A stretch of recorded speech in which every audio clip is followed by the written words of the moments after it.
Welcome, everyone. Happy Monday. I'm Chris Gore. This is Versus, a holiday edition of Versus. Happy Memorial Day to all of you. Today on the show, who won the weekend box office? We will answer that question. Your chat comments and concerns. We have our elite crew here from Versus. And it includes Alan. So let's start the show. Let's get things going. I'm still waking up. Let's go. Let's start the show.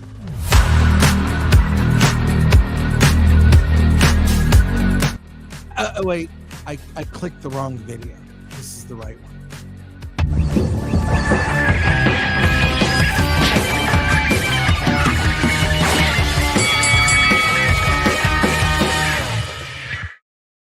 Hey, everybody. And everybody includes, that's right. Let's go around the horn. Well, it won't take too long. Angry Badger, as you heard, I and Dante are part of the elite crew. And shout out to all of our veterans on this Memorial Day. Let's talk about it. Hey guys, Dante from Verbal Riot, and I am never drinking vodka again. Yeah, and you're Alan Ing. I'm Alan Ing, and I'm the most sober person on this panel. Well, okay, so a couple things. One, yes, shout out to everyone who has served, who have lost people who have served, and or currently serving. My grandfather was in World War II in the Navy.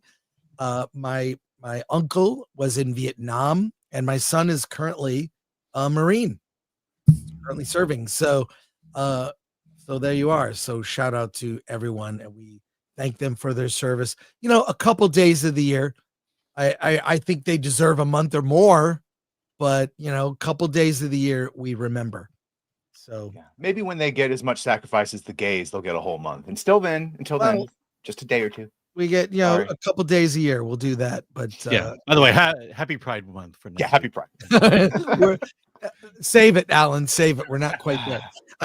Dante and I actually were at a birthday party for a mutual friend, Alex, and he was celebrating his, I think, 42nd birthday. 42.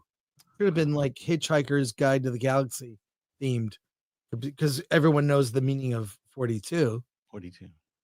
Secret, right? Everyone knows it. It's the answer to the ultimate question of life, the universe, and everything. That's it. So they were passing out shots of vodka because Russian family.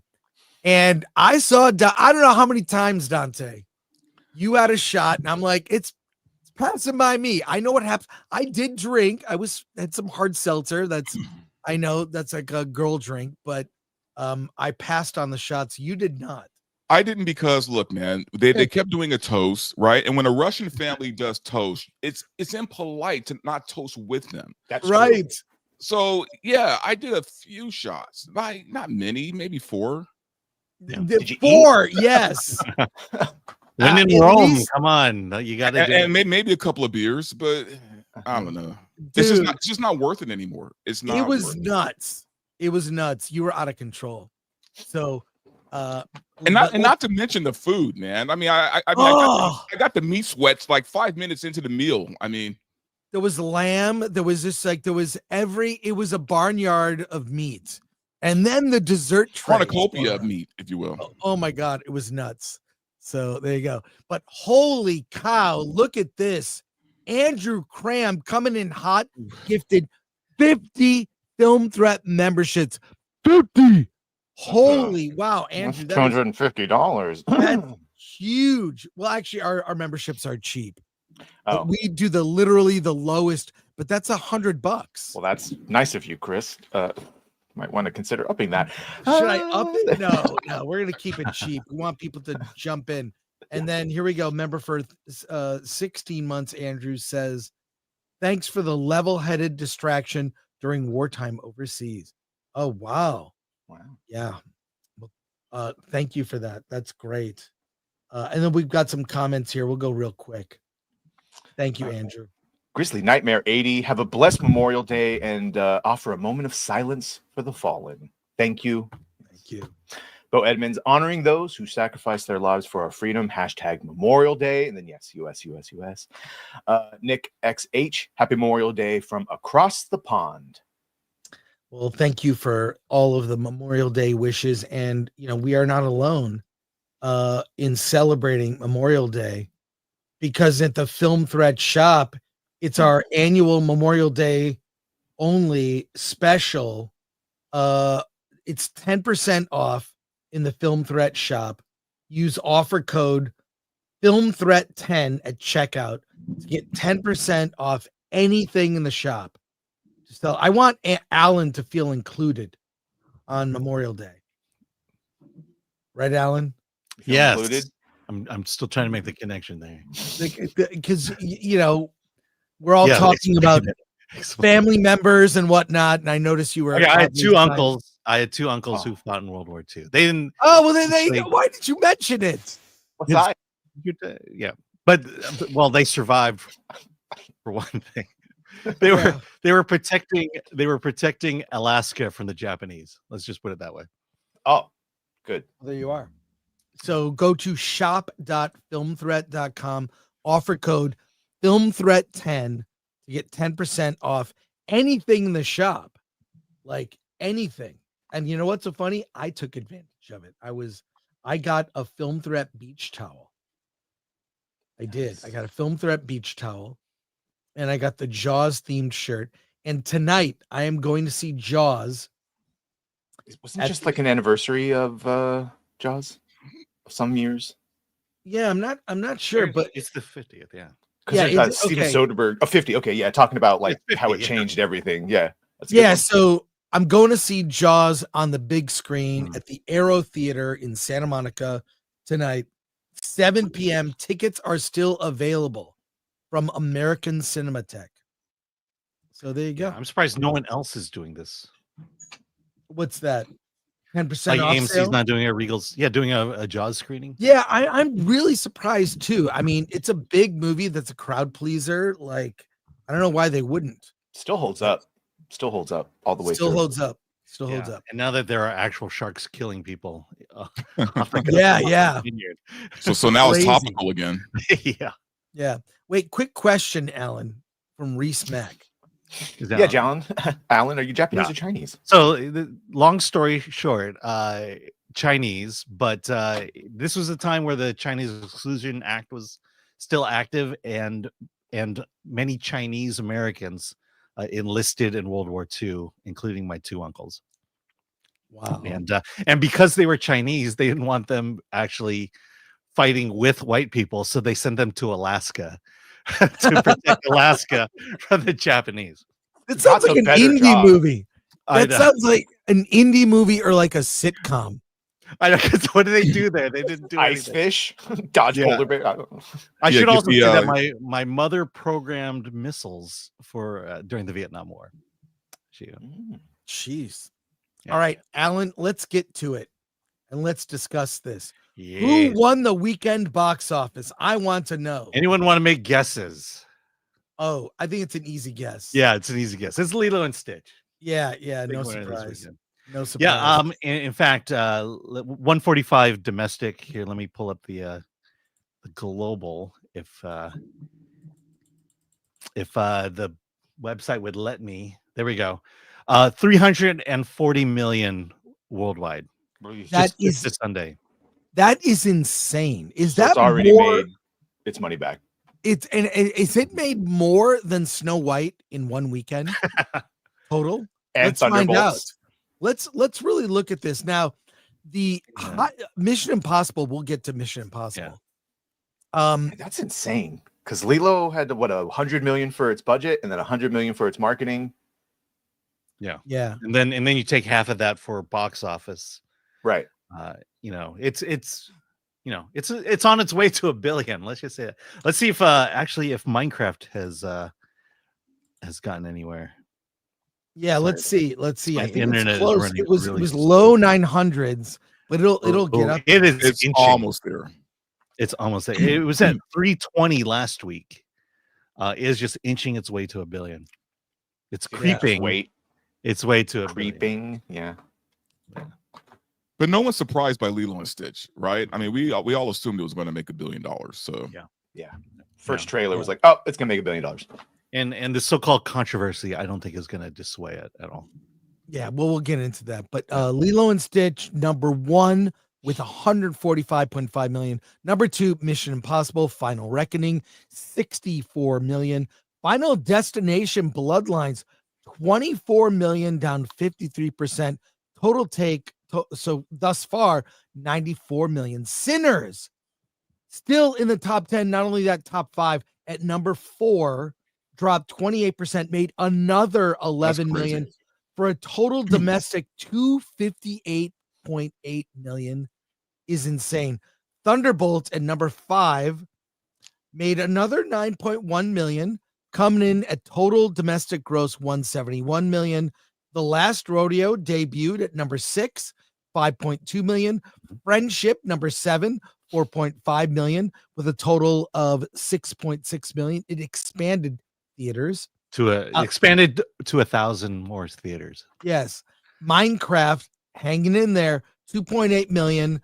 Total domestic gross 421 million. Accounted to at number 9, 1.9 million, for a total of 62.8 million. And number 10, The Weeknd, Hurry Up Tomorrow, 715,000, down 78% drop. 78% drop. It dropped 512 theaters.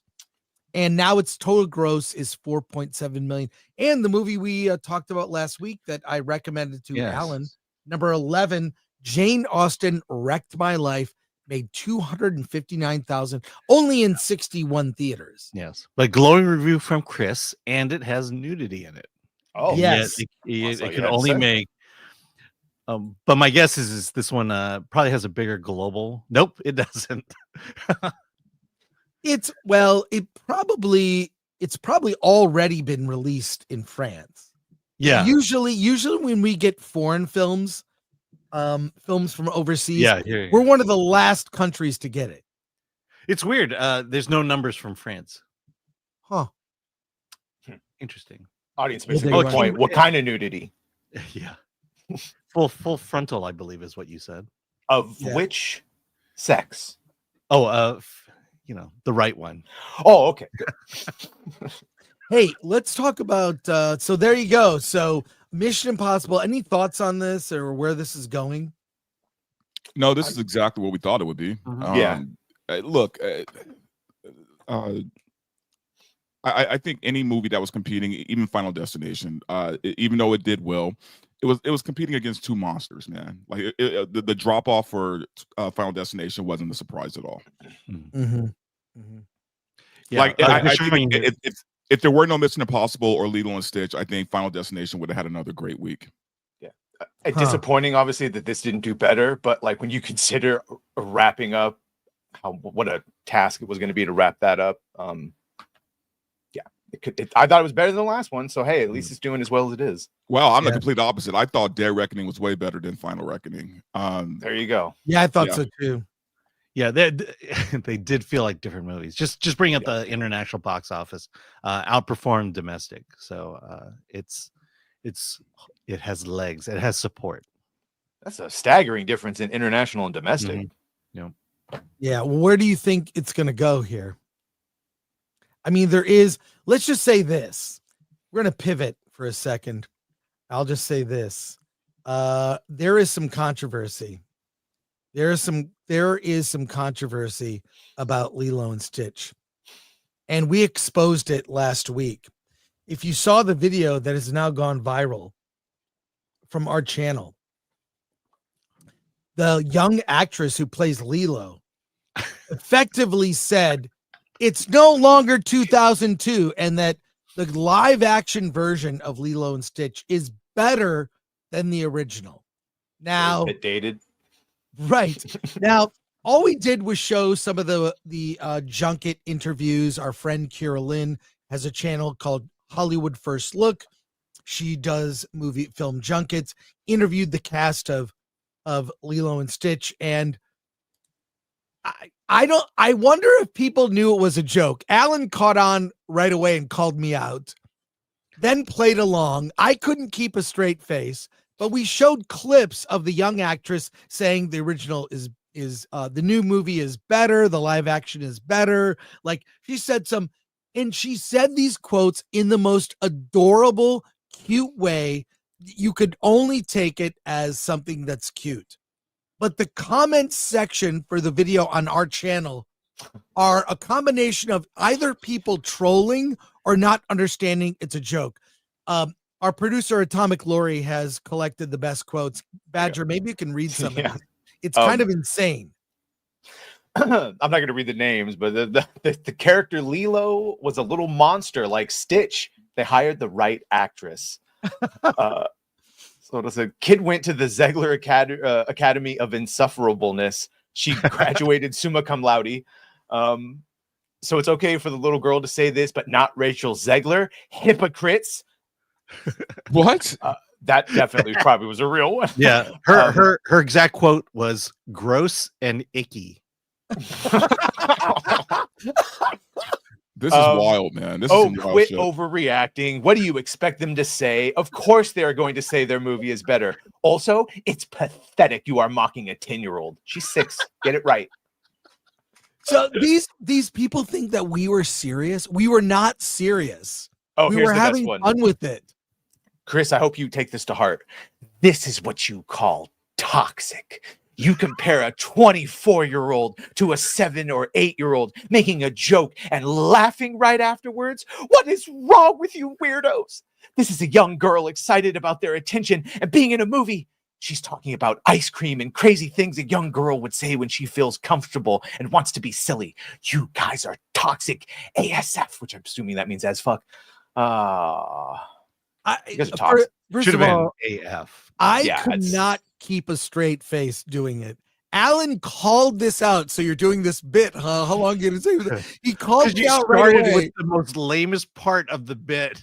You could have skipped the Zach Galifianakis interview and just gone straight into. Right, I agree. I was trying to set it up to lull you into a sense of trust. No, and Chris, what you were doing is you're in such a need to find the next Rachel Zegler or Brie Larson. You're stooping so low as to go after a literal child. You know what it is, though? I don't think satire exists anymore, especially when you're dealing with the internet, right? Like, you can't expect people to have these nuanced takes, man. Look, as far as I'm concerned, everybody is internet retarded until they prove otherwise, right? Like, you can't Thank you for saying it like that. Internet retarded instead of media literacy. Right? I mean, internet retarded. Yeah, until they prove otherwise, just assume that they are, man. You can't even make a joke like this because they'll take it as something real. Yeah, I take that the policy on my X feed that I'm not going to let you in on whether it's a joke or not. And this is a great example of it. We could have let on that this was a joke. If it weren't for the fact that you started with a lame bit in the beginning, it was I love and will always lean into just do the bit, don't tip the hat, don't wink an eye. This is what Airplane did. This is why Top Secret is so funny. This is what Naked Gun, just don't let people in. And if they're going to be stupid enough to believe that we're real, then great, I win. That's its own joke. Yeah. So Alan is basically the Andy Kaufman of Film Threat. Well, yes, but I mean, I didn't tell Alan I was going to do this. I just was like, we'll show clips from, the junket interviews. But look, what was I mocking for real? To be real for a sec, I was mocking that the Rachel Zegler stuff, just after a while, it's a matter of taking the smallest thing that happens online and magnifying it 1,000 times and making a news story out of nothing.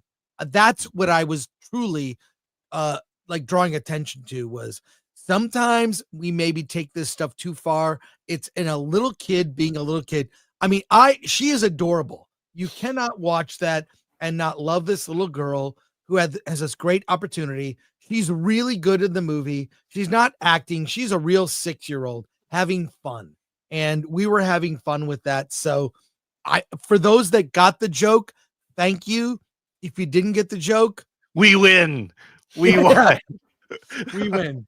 People are talking about Andy Kaufman. I have to tell you that I saw the Kaufman Lawler Letterman bit live on television. Wow. And it was the greatest moment for me in comedy and on television ever. You take us out from Milk and It Cookies had now. it had such an impact on my humor that one segment is like, oh my God, this is real. He's like, I can do this. And then he comes back and Kaufman is cussing him out on the David Letterman show. Well, kudos to Glenn for this thumbnail. It's no longer 2002. Like, I mean, it was awesome. Okay, So, here's the problem though, Chris. Like, you guys were joking, sure. You were joking, having a good time. People weren't in on the joke, right? Some people weren't in on the joke. But as I say this, right now, there are heated arguments about this movie on X right now. Oh, like we'll people get are to that. like, Yeah, we'll get to that. about We'll this get to that. kids movie. So because I have thoughts about that one as well. Okay, well, let's actually get into it then. Let's talk about the Lilo and Stitch ending. I have some commentary that is from people we know, actually, about the ending of the movie.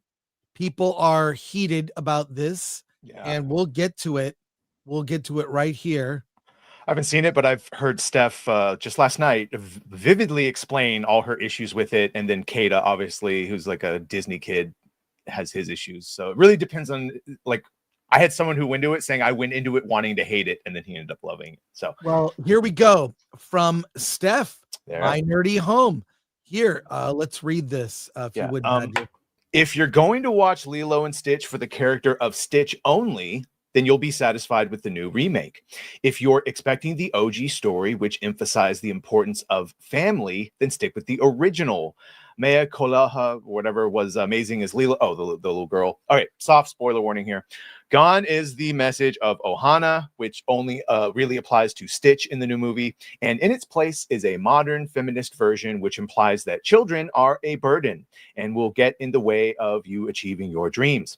The twist the meaning of Ohana to make sure you don't leave, make sure you don't leave yourself behind, while also introducing a new term, Kulina, meaning responsibility. Kuliana, excuse me. And the movie makes sure to show Nani frustrated over Lilo being her new Kuliana. Just stick with the OG movie. It's a million times better. That's from Steph, who appears on the show. We have more commentary here. This is from Fake Wizard or Real Fake Wizard. And Lilo and Stitch. A real fake wizard? Yes, that's what he has to say on X. 2025 summarized. Ohana means family unless you get to go to college to be a marine biologist, in which case dump your family on the government and your neighbors. Disney hates you and your family too. Is that a fair critique? No, it's not. That might be a bit hyperbolic, you think? Yeah. just a little bit. Another friend of ours, Aaron Sparrow, says this. The new live action Lilo and Stitch ending is absolute balls. Which could be good or bad depending on your country. It completely negates the theme of the film. Yeah, IMO for some current day claptrap. Ohana no longer means family. It means shove your responsibilities on someone else because what really matters is serving yourself. Glad I gave my ticket money to The Last Rodeo instead, which is an Angel Studios production, which suggests this also might be maybe a little. So did Aaron really see it? Or is he just responding to comment? Yeah. Because if you gave your ticket money to the last, maybe he just went into the theater. You buy a ticket and you go into another theater. Yeah. And then here we go here from this is from the Daily Beast. Lilo and Stitch fans livid over live action movie's new ending. Let's get to the story here. Go ahead if you would, Badger. I don't believe I have actually notes on this one. Okay, here we go. Ohana means family unless you're live action Lilo and Stitch, where Ohana is really more of a suggestion than anything else. Disney's live action remake of the beloved animated film about Lilo, a spirited Hawaiian girl who builds an unlikely family with a troublemaking alien named Stitch, is now in theaters, and it's already sparking serious backlash. Again, spoilers. Why are fans upset? Yeah, this is one thing I keep hearing. Why did they bring CPS, the state, into a Disney movie type thing? So Nani gives Lilo to the state at the end of the movie, by the way. They did it in the original movie too, so yeah. Well, they have an explanation here. In the original film, Lilo lives with her sister Nani after their parents die in a car crash driving home one stormy night. However, Nani struggles to keep up with her troublemaking sister. When Stitch comes into their lives and causes even more chaos, a social worker threatens to place Lilo in foster care, believing Nani can't handle it. At the end of the original film, after going on an intergalactic adventure, Nani stays Lilo's guardian, joined by Stitch and his alien pals, who all become one giant, untraditional family. This heartfelt storyline is the emotional core of the animated classic, which is why fans are absolutely losing it over Disney's decision to mess with the ending, which in this version, again, spoilers, the social worker convinces Nani she's not cut to be Lilo's guardian, and so their neighbor, Tutu, becomes Lilo's foster parent while Nani heads off to college to study marine biology ostensibly so she can come back and take care of her, right? Yeah. Here's another post from Chelsea Cartoon Gal, the Cartoon Gal.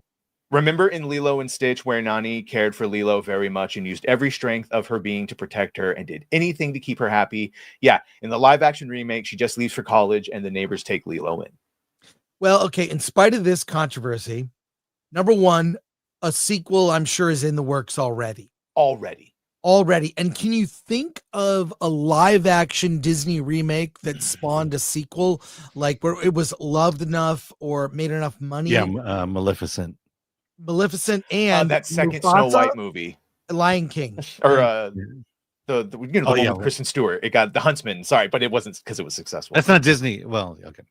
Yeah, it doesn't really. Yeah, and I think in spite of all of this, it'll make $1 billion. I have a question. So Please. As far as like remakes go and adaptations and all that, has there ever been any film or show or whatever that's ever had a shot for shot, other than Sin City, a shot for shot recreation of the original without How to changing Train Your anything? Dragon?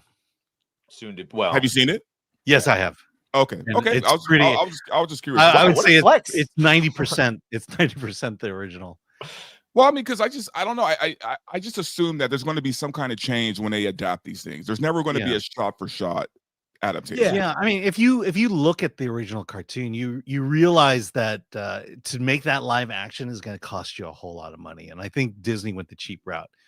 And then with this one, I also think they went a more realistic route because, Nani is youngest, she's 19 and she's being asked to be a parent to a 6-year-old.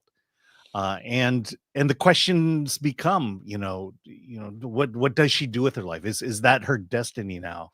No one gets left behind, family and stuff.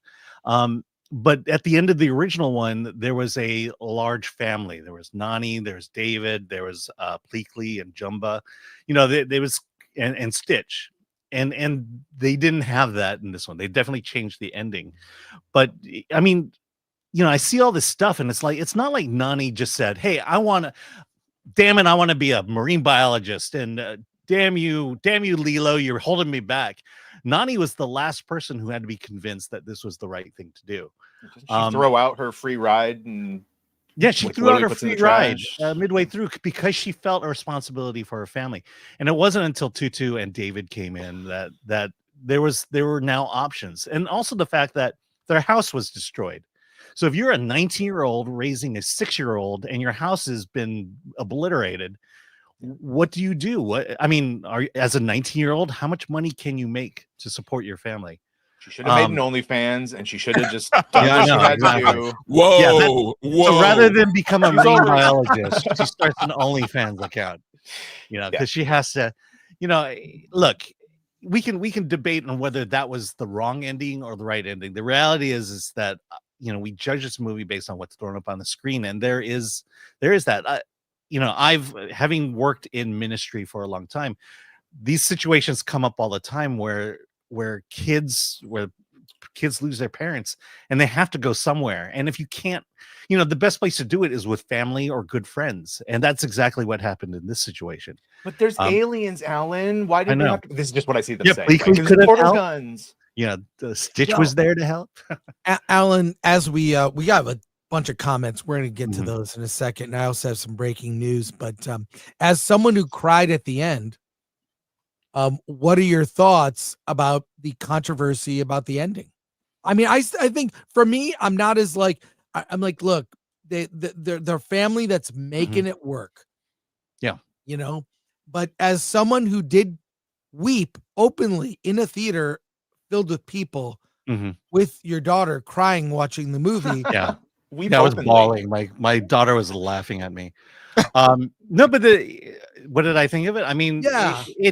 Okay. So the final result is, you know, Lilo stays with the neighbor who basically Nani has made the babysitter of Lilo through most of the film, because Nani had to work in order to keep custody of Lilo, which is you know, I had zero problems with it, and also the fact that, you know, now she's going off to San Diego to go to school. Well, they have a magic portal gun that allows them to be together all the time.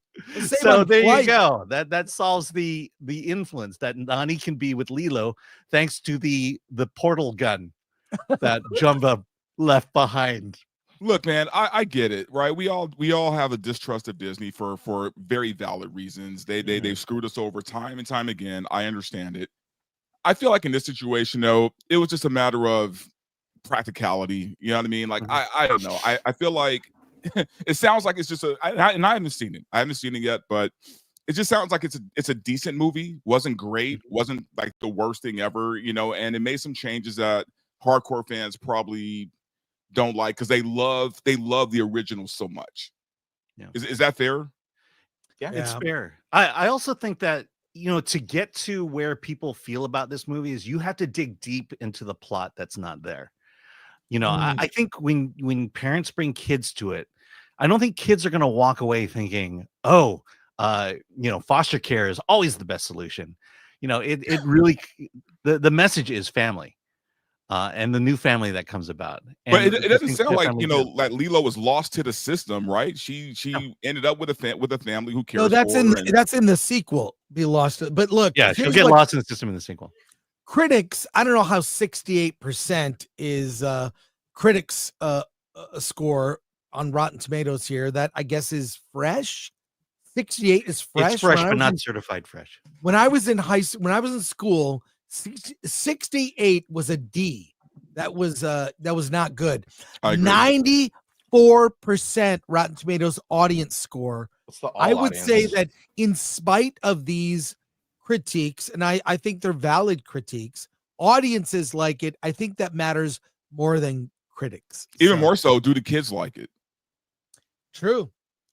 Yeah, well, second week in box office will say a lot. We'll see second weekend, but that's the consensus. Well, I mean, seriously, I mean, you guys have seen it. I mean, is this something like kids will watch multiple times? Oh yeah, it'll be huge on Disney Plus. Also, I don't know if you saw the marketing campaign where Stitch was invading other Disney properties, like Stitch was being. Well, that was the marketing campaign of the original film. Right. So it's like he's invading and messing up everything he touches, which is, you know. And maybe we'll get Stitch in Doomsday.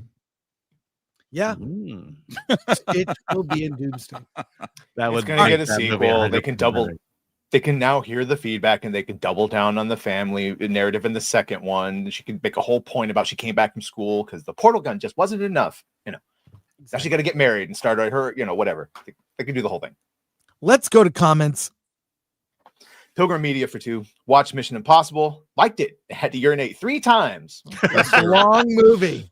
MK Solid for 2. Roy Schneider's estate won't allow Jaws toy. Yeah, that's a shame. Roy Scheider. Yeah. Scheider, excuse me. Well, they may not allow a toy of him. There are a Brody toy. There's a lot of merch. Wait, why does Roy Schneider have a say in this? He didn't create Roy Scheider. His likeness probably for his Brody likeness. figure. Yeah. Thank you. He doesn't want to be an action figure. Yeah. Blue Thunder, he should have an action figure, but not collectible. Thank you. Pilgrim Media for 5. I monitor Grace Randolph's videos. She is an activist posing as a journalist / film critic. Well, one thing about her I always find funny is she always talks about diversity. Yeah.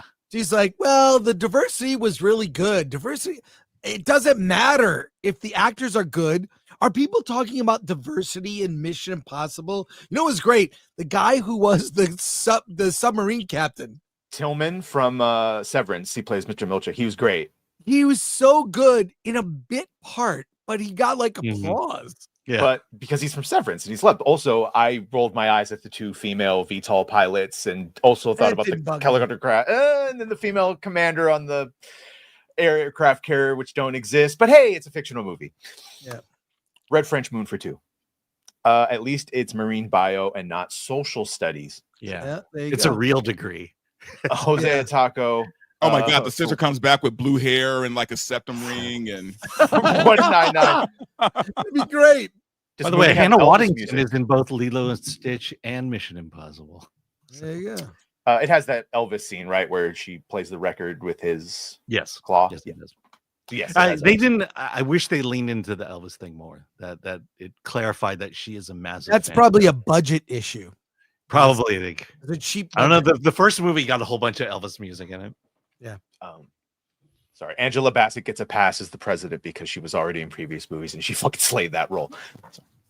She You know was what's good. funny? I was watching X-Ray Girl's crafting stream yesterday, and she talks about Mission Impossible, and she says, Ving Rhames, he would have made a better Cobra Bubbles than Courtney B. Vance. Okay. Yeah. She didn't know. isn't he a little All right. too old for it now though? But No, they're the same age. Also, but the other guy was the actual actor, wasn't he, from the original? Yeah. I've got some really big news if we can get through these. No, we read this one's. What's the next? Keep going.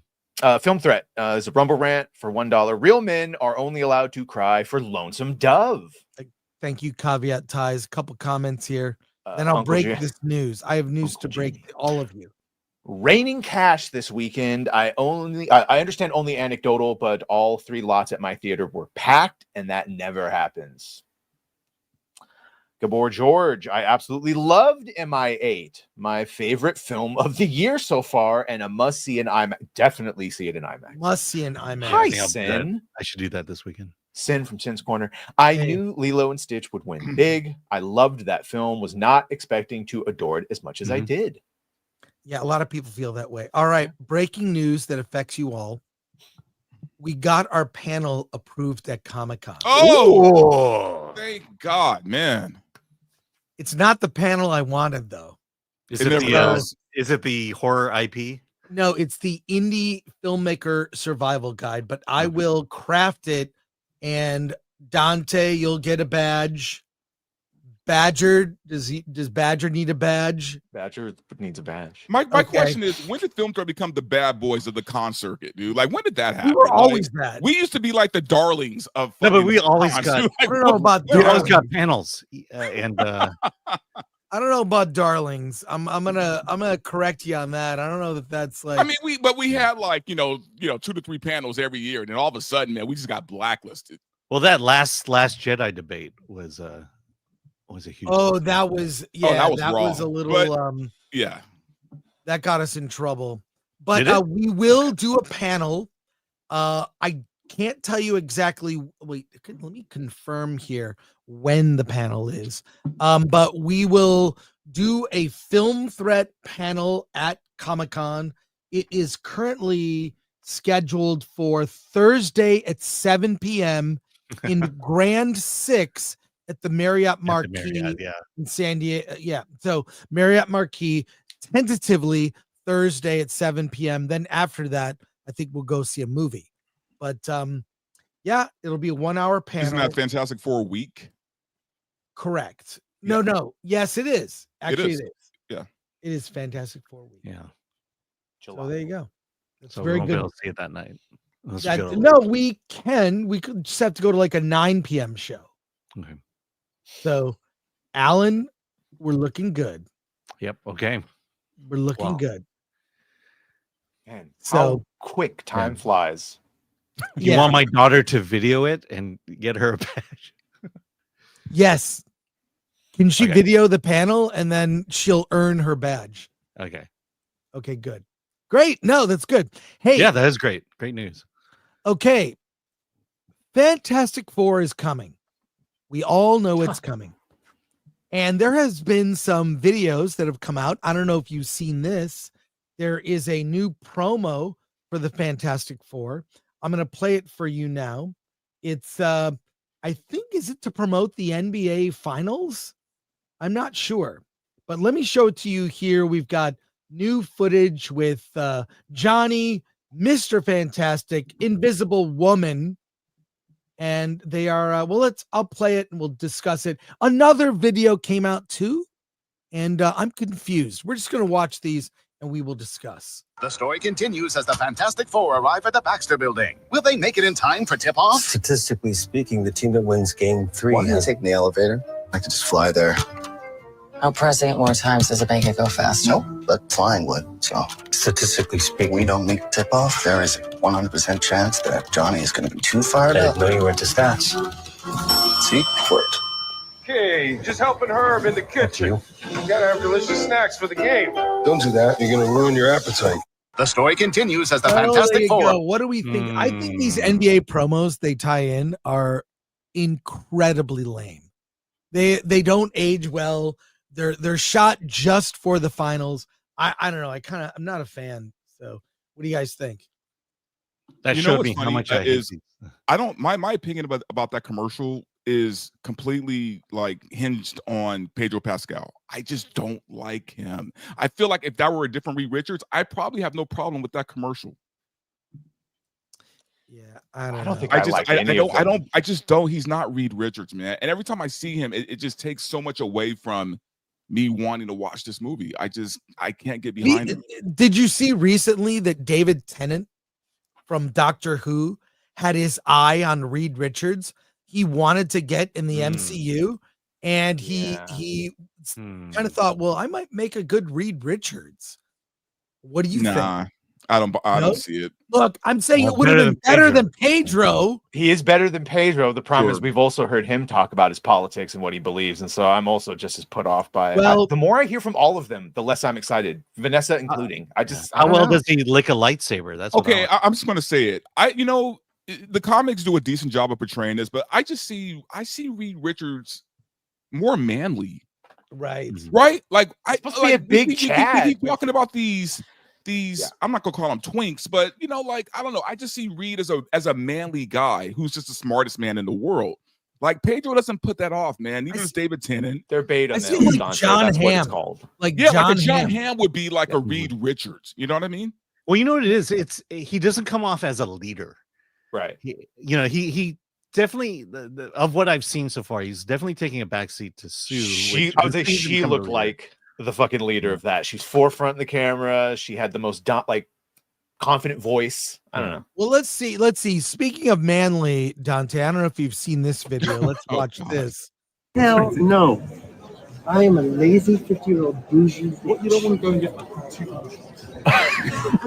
Hell no. Did you hear what he says? Do you think he knew? I he am was a being recorded? lazy, bougie 50-year-old bitch. He's speaking about himself. Let me watch this. Let's Zapruder this for a second. Hell no. I am a lazy 50-year-old bougie. What, you don't want to go and get Hell no. With his male friend. Would Reed Richards call himself a bougie bitch? Pedro would. He says he's a lazy 50-year-old bougie bitch to his male friend. Have you ever described yourself, Dante, as a bitch? No. That would be an insult. Or how about Everyone recording him? He's at an IMAX theater. Let's Yeah. one more time, and I want please. We I never Hell called no. myself bougie. I am a lazy 50-year-old bougie. What, you don't want to go and get I mean, is this a setup? Or Everyone is He's at- recording him. Now, maybe this is a bit. Maybe. do you Maybe. think it's a bit? Do you think he like knows that they're filming it? He's like, watch this go viral, and he said that loud because like you see the lady filming him behind him. Do you and- think? Do you think it's? he that pulled it the you, was? Chris? I think He was there's- like, let me say some shit, Yeah. and see if people pick and just run with it. No, Now I'm everyone's just. running. I'm asking what you guys genuinely think. Yeah, I think it's a bit. I think it's a bit. It might be a bit. I look, I hope it's a bit. Yeah. Well, Or for I Reed don't know. Richards' sake, I hope it's a bit. But I also believe he is in fact a 50-year-old bougie bitch. Well, That's let's true, yeah. let's look at one more thing here. This is from our friend 50-year-old. Steph, my nerdy no. home. So Hey, let's careful. I combine got these I got two flack videos. for this video. Oh, did you really? We're just showing the video. We're not Yeah, don't play showing the music. anything else. We're not showing. This But is a then we- new superpower of Reed. Actually, I got flagged for it being a lewd video. So, For real? yes, I'm not kidding. All right. Let's remove it then. I don't know. What do we think? FF? Are we looking forward to it now? I don't know. The more I see, the less I'm excited. Jurassic World and Superman will make more money than Fantastic Four. Agreed.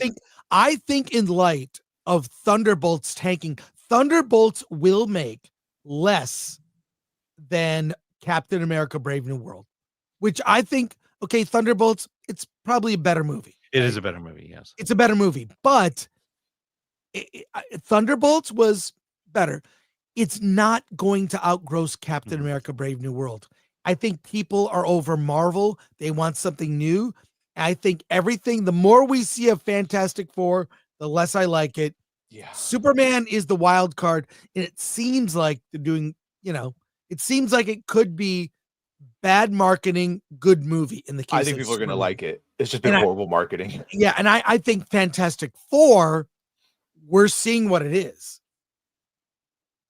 Yeah. And Unless Pedro pulls it out of a hat and becomes the greatest actor ever. Because look at comes off as a real Reed Richards. That, right? Like, look at who's starring in it. Look at who wrote it. Look at who's directing it on the Fantastic Four. And just the whole MCU and the apathy and you never know who's good and who's a holdover. But at least with Fantastic Four, the only real problem with Superman, the only real problem is James Gunn. And can he get out of his own way?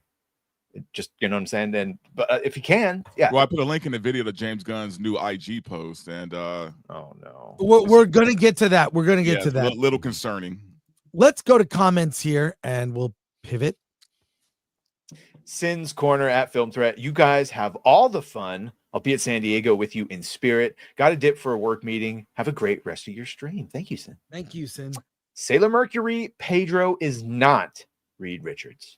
It's very uninspired casting, to say the least. Fox One, Johnny should have flamed on and incinerated Pedro. Yeah. Razorburn, I didn't vote for Pedro. Right. ADL is for 24. We may have just watched the gayest Pedro video of all time. Chris, do you think it was the gayest video? I actually do think that was the gayest video of Pedro of all time. It was pretty gay. It's pretty gay. We've got some Superman stories, some other news here, but wanted to make you aware. John Cusak is a very popular actor. He's in a movie called Gross Point Blank. I would say is an indie film classic. But going for sale on Groupon, you can save.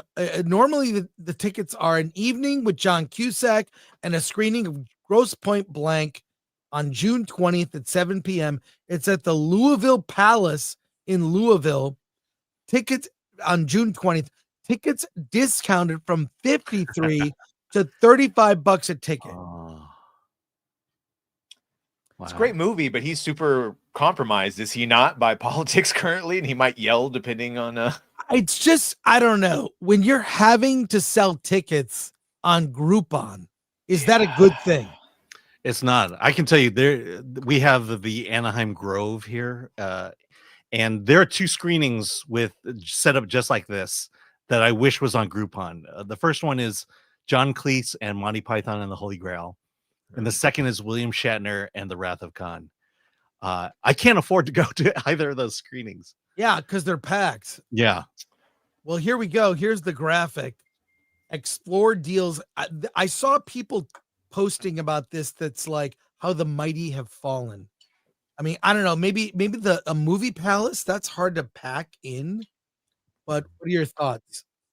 It's a great movie, and he's a good actor. It's a shame that he let the Boogie Orange Man compromise him so hard. Yeah, I agree. I'm a huge John Cusack fan, man. I love like pretty much all of his movies. It's always disappointing to hear that, or just to see people you respect, jump off the loony cliff. But yeah. Couple comments here. M, member for 25 months. Think it'd be cool if we make some content at the con. Oh yeah, there'll be that's happening. Content. Yeah. Matthew Hammond for 2. Zachary Levi as Reed Richards. Honestly, would have been better off. Too young though. Yeah, Is but he? then you got him for 10 Yeah, I years. think so. Great, Yeah. the thing. Caveat ties for $1 Rumble rant. Marvel is now more marvelous than marvelous. Yes. Well, there you are. Cool. Before we get to that Superman news and Atomic Lori, if you would find it, there is an Instagram post of toys of I had it somewhere. I got it somewhere, but I want to talk about this first. HBO. Remember HBO Go? Remember Yeah. HBO Now? Yep. Remember HBO Max? They can't seem to get this branding right. But one thing, as someone who has studied typography and fonts, I've read books on fonts. There's a documentary called Helvetica. There's a brilliant documentary about the font Helvetica. But let me show you this. This video has gone viral. It's a minute or so. And this is the reason this person almost canceled their HBO subscription.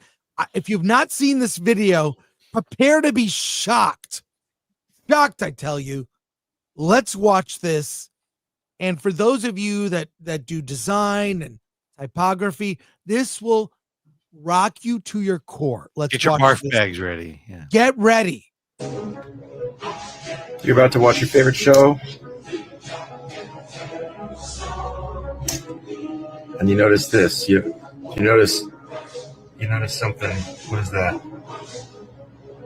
Are they not lined up? In the B? Well, I already checked. What? No. No. No. No, they're not perfectly lined up. This is Yep. You should be fired for this. Someone should be fired. Look at that. What is that? it gets worse. It gets It's worse. Watch. Go over to the O. Oops. Go to the O. All right. The top. Top. Look. Saying They the don't H line higher up. than the B. That's not the worst part. Ready for Here the we worst go. part?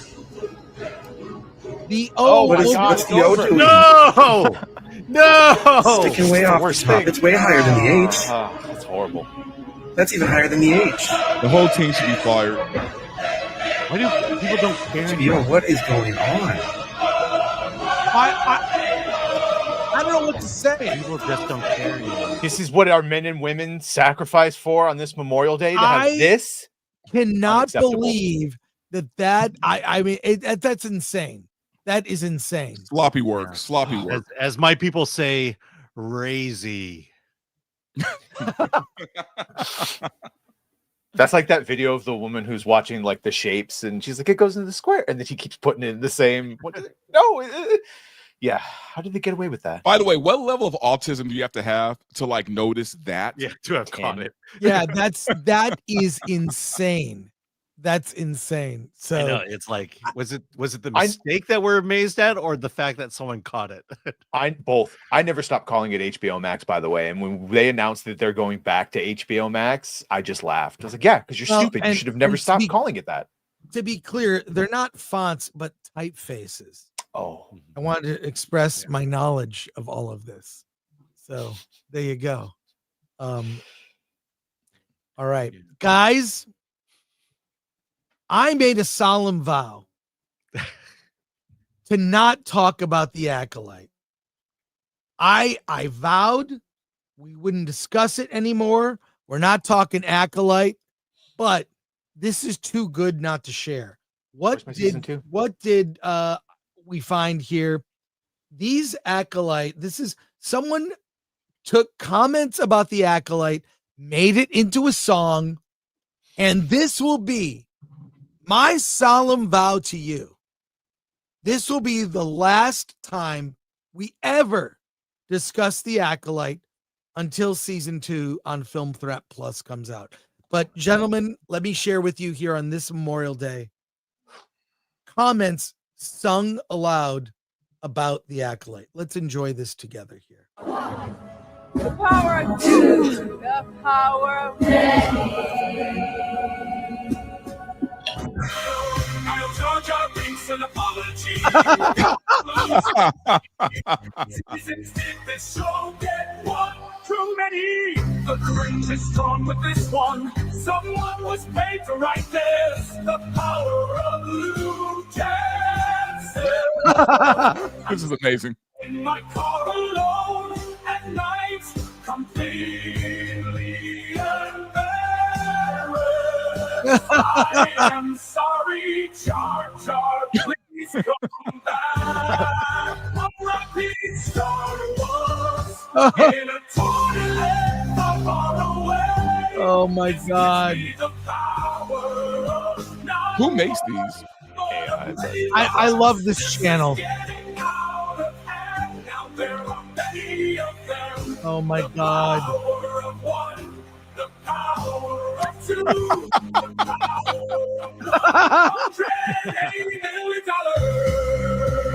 Disney wrote two black characters without a father and calls us racist. Oh no. The power of one, they mean the rating of 1 out of 10. Spaceballs is more canon than that. Wow. This is wild.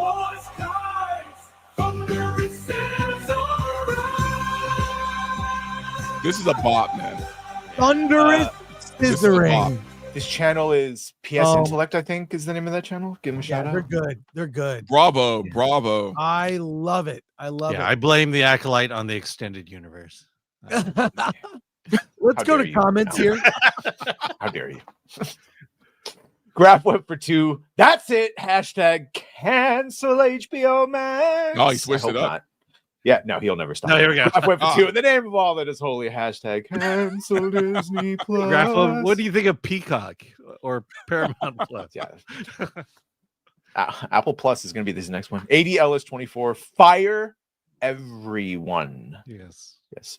Released Acolyte season 2. Yeah, where's season 2, bro? I agree. I actually want a season 2.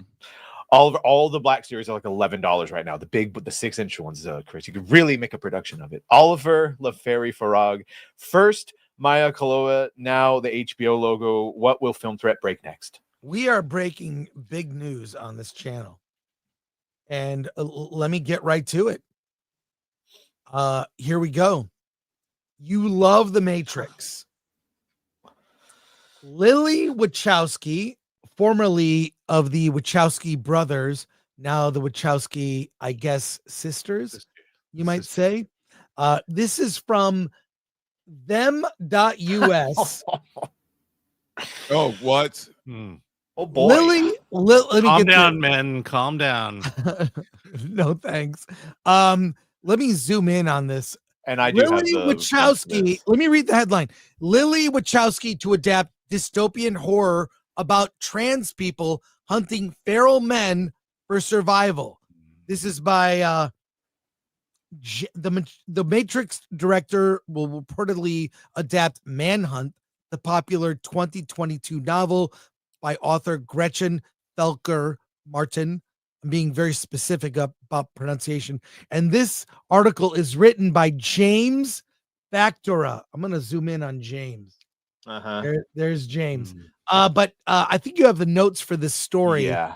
Go ahead, Badger. Lilly Wachowski, formerly Larry, is set to adapt Manhunt by Gretchen Felker Martin's provocative 2022 horror novel into a television series that promises to be as bold and transgressive as the source material. Set in a post-apocalyptic world where testosterone transforms men into feral zombies, Manhunt follows 2 trans women, Beth and Fran, as they fight for survival against both infected men and violent trans exclusionary radical feminists or TERFs. The story explores identity, gender, and resilience through a raw, often gruesome lens, making it a standout in the horror genre. Felker Martin expressed her excitement on social media, emphasizing the show's unapologetically queer spirit and her pride in co-writing it with Wachowski. This adaptation is part of a broader slate of explicitly queer and trans projects Wachowski is currently developing. In a recent interview, she confirmed her commitment to telling stories that reflect trans realities and resist current political backlash. Beyond Manhunt, she's working on an adaptation of Jordy Rosenberg's Confessions of the Fox and has completed a politically charged thriller script with her partner, imagining a trans-led underground resistance movement. These projects mark a continuation of Wachowski's legacy as a pioneering trans filmmaker, now leaning further into stories that challenge norms and center queer voices in visceral, genre-bending ways. Please end me. So what do we think about this news? The Wachowski. This is satire, right? No, it's not. No, it's a real thing happening. They have no... Okay, being a victim is their currency. They're not actually victims, so they have to build dragons to slay. And this is a fucking imaginary where all the straight men are going to be... This is a dragon for them to slay, and look how stunning and brave our world is. Yeah. Have we learned nothing from Bros? Like, what studio is going to finance this? Well, I mean, I don't think there's anything wrong with this getting made if it's made for the budget level that matches the audience. Yeah, television network. Let me hit on that for quick, Alan. Just you can make any movie about anything. Consider the audience. This is not mainstream, and it's even a fraction of the audience that even likes indie movies, because queer indie movies is a very small market. And recently, we're coming up upon Pride Month. Fewer and fewer corporations are jumping onto sponsorships of queer-related things for Pride Month. It's just a business reality. No judgment. It's a reality. Make this movie. Make it freaking badass. But my feeling is, especially the image of the this graphic from, I guess, the book cover, what that implies, Manhunt, and it's got sort of two pieces of fruit in a sack. Read into that what you will. The market for this movie is going to be small, very small. Make movies for that market. That's the problem you brought up. Dante, Bros was a $50 million, very gay, homosexual romance, right? Nothing wrong with that. You don't make it for 50. You make it for 5 at best. Yeah, this is a TV show. So who's going to watch this? Do you I mean, think? I was just saying that the network trauma. Anyways, the networks and the studios used to be really good about predicting audience, and then you would base your budget based on what you thought that show or that movie could make. And they've just lost the ability to do that. The idea is that if we make it for a specific DEI or woke audience, that people will come out in droves and see it. You look at Disney, you look at Lightyear, you look at Strange World, both having very gay themes in them. And I think they were anticipating that the gay community would come out and support it, and they didn't. And that was the fallacy, and that's the falsehood. And not only did the gay community not support it, neither did the straight community come out and support it. Yeah. By the way, Alan, if you recall, we have we have gay writers at Film Thread, and we asked one of our gay writers, would you review Bros? And what did that person say? Hell no. They almost see that when mainstream Hollywood makes something about gay people, it's not authentic. Stereotypes. It's stereotypes. Exactly. So I'm all for this if it's very low budget and it'll make money. But Wachowskis aren't used to low budget filmmaking. They're used to spectacle. This also isn't Wachowski's, it's Wachowski. And the last time this Wachowski did anything, it was Matrix Resurrection. Well, yes, and that was a disaster. Although I liked Cloud Atlas, it was a group effort. So I don't know. I don't think, look, there was a time when the Wachowski's name meant something, and it was probably when they had balls. But No, really, but Not probably. Yes. What have they done in the past 15 years that would warrant anybody giving them a network show to do, or a cable show to do, or a streaming service? What have they done since the first Matrix? I would say V for Vendetta, and people liked Speed Racer a little bit, but then what else? Again, that was more than 15 years ago, though. Yeah, no, 100%. So what's recent? I don't know. I think this is all just hype before Pride Month, and I don't think this is serious, to be honest with you. I agree with Chris in the sense that, make it for the audience, and it's super niche and all that. But they said that's a television show. Where are they going to put that? Yeah, well, series. I say Tubi. make it for the market. Make it Tubi, for the market. This is the problem that has been with modernity in Hollywood blockbusters. It's not mainstream. And there are so many people behind the scenes pushing this at all levels, pushing agenda, whether it be certain types of characters, certain feminizing men. People are pushing this. It doesn't fly. It doesn't fly mainstream. Make it, there's a market, make scale to the market, which I believe to be very small. You know what's funny is gay movies don't even appeal to gay people. At this point, they do not. Yeah. They do not. So they don't even have the market they think they have. The audience is already small for like a gay audience, right? But if you put gender outside of that, it's even smaller, right? Because the gay community is pretty decent size, but it's still small in comparison to everybody else. But when you add in the gender stuff, that goes even further down the niche rabbit hole. So I don't see it. I don't see this movie getting funding. I mean, maybe because of the Wachowski name. I can't see it getting more than $10 million. Well, by the way, Brokeback Mountain will be re-released in the fall. Remember watching that and getting made fun of for watching that when it originally came out. It was actually a good movie, but you've completely regressed. You can't do a movie like that now. No, because it was kind of gay too. So it's kind of gay, but Birdcage, I love Birdcage. Oh, yeah. I'll watch that all day long. The Gene Hackman and Robin Williams and all that. You can't do that now. Not because you couldn't do it, but because people would just go, propaganda. Let's go to comments here. Peter Yannick for 10. Testosterone attack already happened in the Cold War time, East Germany, when sport women were given, they were given it to win the Olympiad. Most of them transitioned to males after. Sad story. Remember Top Secret? What a great movie. I love that movie. Ron Charman for 5. There was a good BBC doc called Typeface for the Nation about how the UK's road signs and transport typeface were created. I love that. I love Jen that. Yu gifting 5 Film Threat memberships. Thank you. Thank you. Oh, by the way, I'm making a documentary called Comic Sans. And so if you want to go to Kickstarter and Times New Roman is my documentary. Patrick Lemire, my junk crawled inside of my body. Oh man. For protection. Dominic Zelenak, Lily Wachowski proving yet again that our grandmas were right when they said everything is gay and satanic. Yeah, that kind of right. Zoomiest, this really won't do any favors to the trans community. Draconis, bro, I'm eating breakfast over here. Sorry, Draconis. Apologies. Davina Duckworth, Turf War. Yeah, Turf War, like Block War, but Turf War. That'd be a better name, actually. Yeah. Turf War. Yeah, Turf War.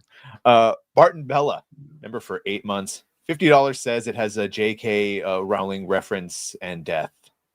Yeah. Good. Bo Edmonds, I'd get more excitement for a turd on a toilet than this movie by Larry Lilly. Aw, Kitty Brown Eye. I live on 24th and Castro in San Francisco. That's very clever. Hometown, born and raised, and they're tired of it. Yeah. David B. The Imitation Game was a pretty good movie about gay history. Yeah. Well made. That's a very good movie. So it's a crying game, actually. Yeah, they It's a crying can't game. make good gay movies now because they just seem to lean into The first Ace agenda. Ventura. Yeah. First Ace Ventura, a very good trans movie. Spoilers. Sean Young. Well, I got a couple more news stories we're gonna have fun with here. But this, I'm surprised you don't know about this, Badger. Oh, I do. Have you seen Superman toys have been revealed. Do they reveal some spoilers? I don't think there's spoilers here. Which batch? Because the McFarlane spoiled it 6 months ago, and the new ones with the Justice Gang kind of spoil it, and I don't know which ones you have. Well, let's take a look. Let's take a It's look. the Peacemaker toy. Do they not know that these toys will spoil the film? Like, have they Or not they figured don't. that out? Because I know way more than I should because of the toys. Well, before we look at the toys, here's a fun quote from or a fun post from James Gunn. It's his dog looking at his dog. Have you seen this? Yes. Yeah. All right, No, let's watch this. But damn adorable. It's his dog looking at crypto scene. What? You don't like that? James Gunn, we trust. It makes me concerned that crypto is going to have a bigger role in the film than it should.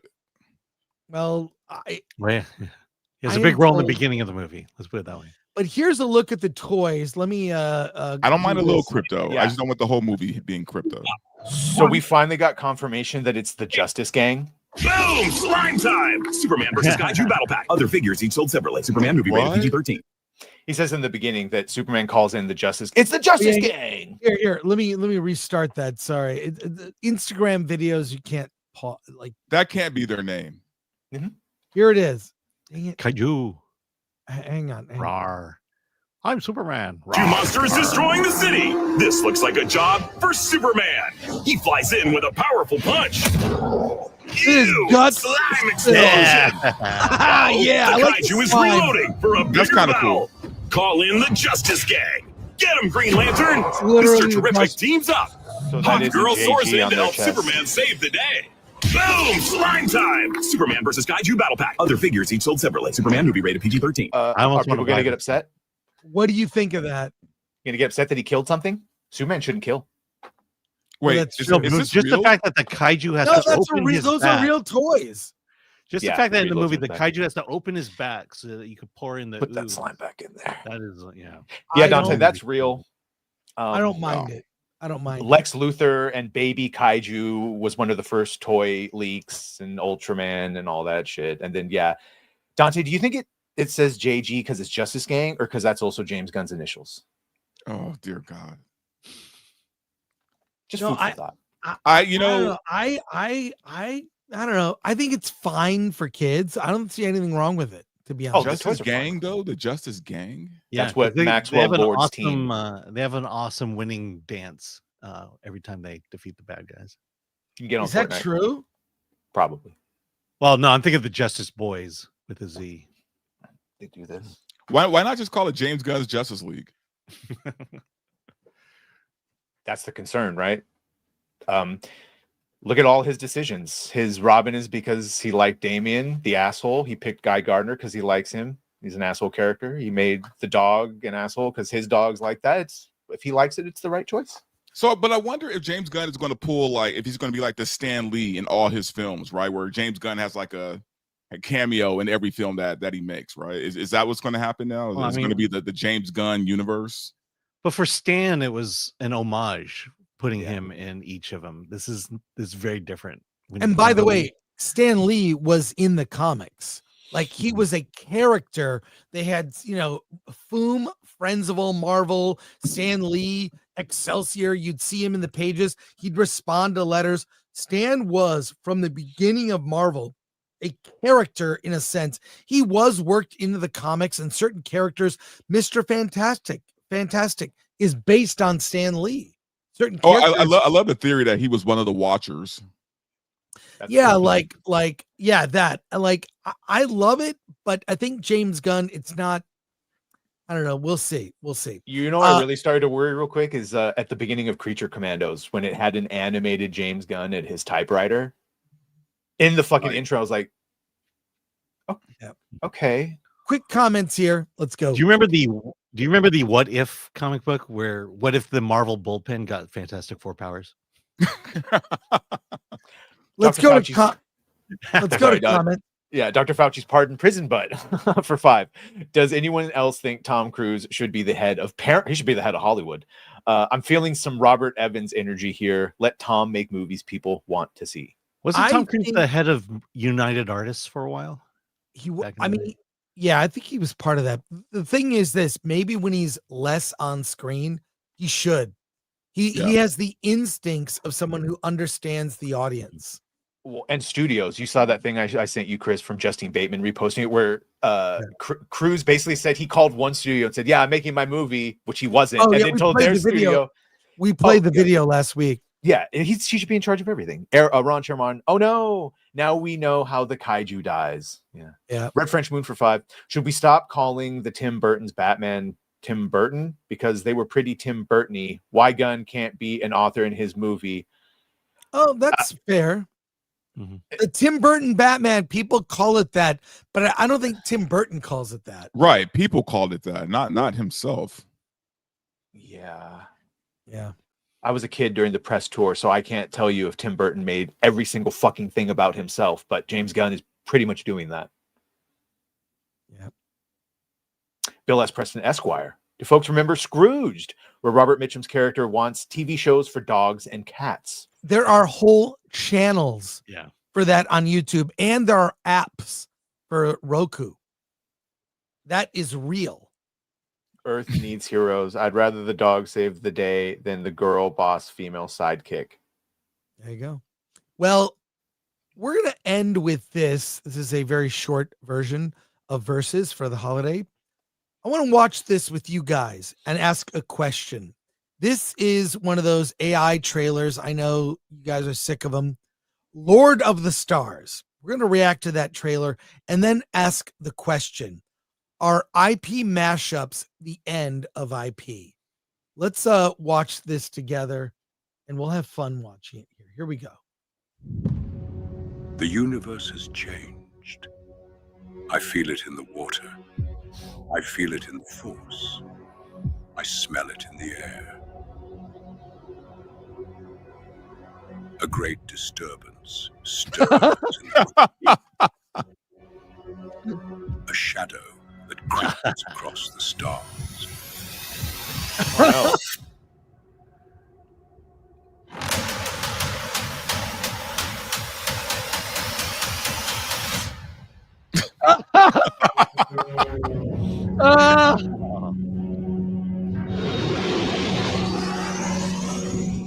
Let's get this motherfucking ring to motherfucking Mordor. I will take it. I will fly the ring to Mordor in my X-Wing.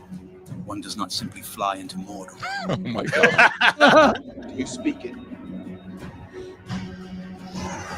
Does Sean Bean die in this too?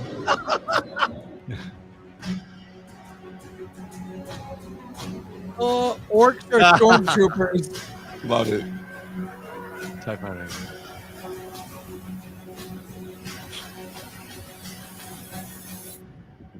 Oh no. Yoda as Gollum. I mean, that's inspired.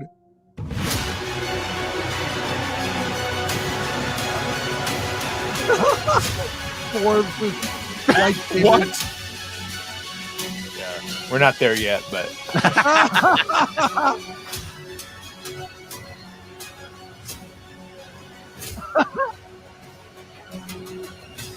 oh, there we go. Cursed.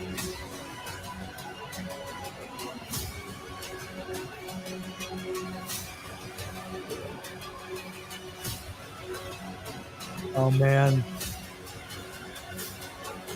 Ridiculous. Lord of the Stars. I would watch that movie. Nice. All right. Well, there's a link in the description to directly to that video.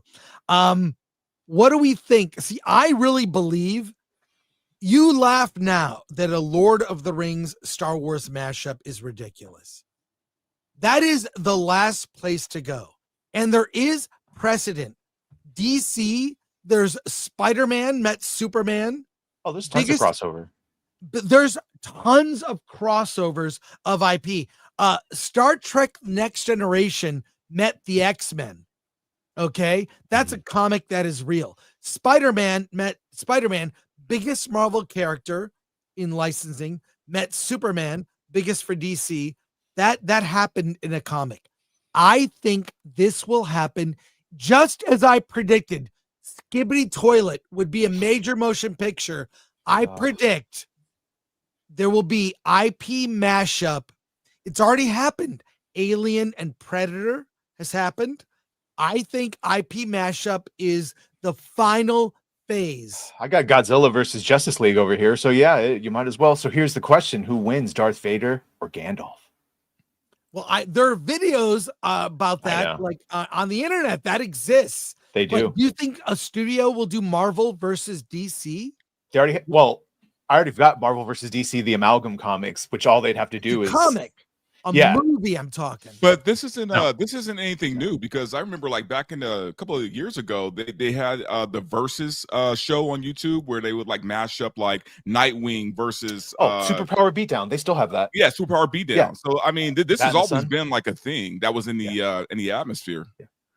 Yeah. I mean, I don't think studios will want to share revenue. How the licensing and money to pay all the the only time that has happened to affect was Who Framed Roger Rabbit. Mm. And the closest we've got is some animated films like Batman and the Teenage Mutant Ninja Turtles, which was shockingly good.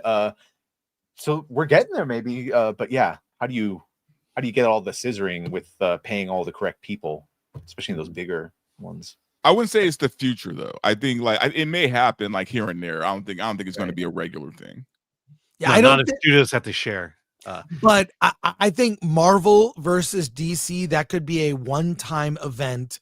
Like it would be a standalone, like Deadpool and Wolverine. It'll be a standalone. So it'll be one movie. They'll take the biggest characters, have them fight and meet. That will happen.